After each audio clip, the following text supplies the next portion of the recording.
So guys, today we are going to discuss about the case 4, which is a denominator containing repeating quadratic factors. Earlier we have discussed about the denominator containing repeating linear factors. Now today we are going to learn about quadratic factors. So let's go straight into an example. X divided by plus 1. I would say rather x squared plus 2 this time. Generally we take x squared plus 1 times x plus 1.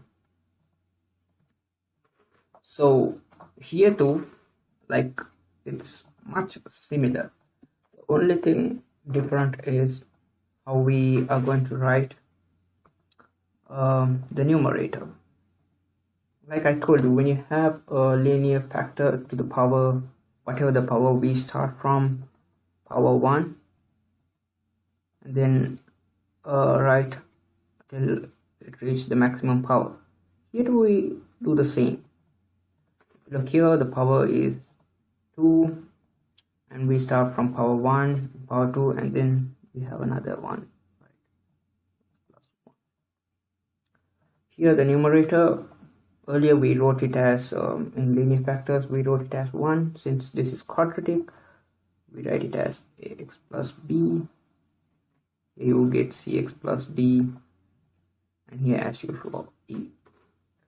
So this is the basic thing that we do, and then afterwards it's simple. It's about solving. We take the common thing out. So when you take the common thing, what do you get? Oh sorry, this has to be ax plus b times x squared plus 1 plus 1 plus cx plus d times x plus 1 plus b times x squared plus 1 to the power 2. So when it comes to a complex sum like this, it's always better to go to equating coefficients. So we solve this by equating coefficients. Do this sum along with me so that you can cross-check your answer finally. First we take x to the power 4. The left hand side we don't have any, so it's 0. And on the right hand side, if you look carefully, a has a power 4 and e has a power 4, so that will be one equation. And when you go to x cubed coefficients, again on the left hand side it's 0, but on the right hand side, if you look carefully, again a and b will be having. So these are the two equations you can get by equating coefficients.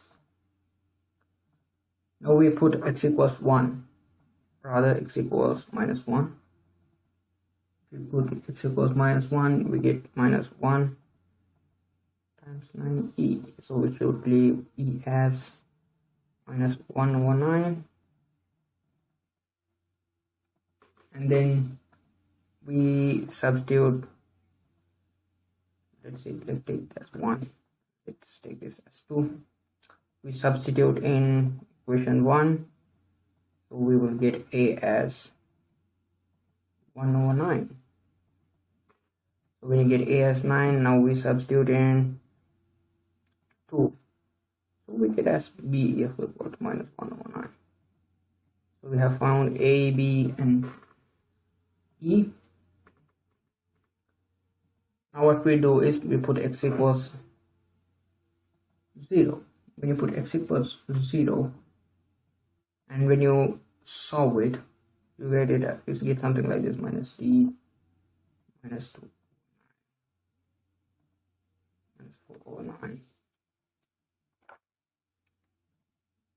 So you get d as 2 by 3. So we have found a, b, d, and e.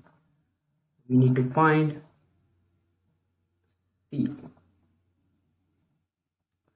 Now to find C, what we do is we equate x coefficient. When you equate x coefficient, you get 1, and then you get 2a plus 2b plus c plus d. Since you know all the other values, when you substitute, you will get c equals minus 2 by 3. So now that you have found everything, now it's all about substituting in the final partial fraction. So let's see what's the final answer we get. 4x squared plus 2 to the power 2 times x plus 1. So that is the sum. So when we solve it, we get as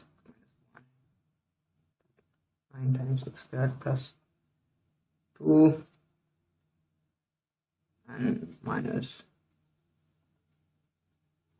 2x minus 2 divided by 3x squared plus 2 put into the power 2 minus 1 over 9 plus 1. So like if there is any error in my solving, please mention it in the comment section. I hope I got it everything right. So this would be the final answer. Now all the thing that you need to be careful is how to write this x squared plus 2 when you into partial fractions, and always have mindful of the numerator what you are going to write.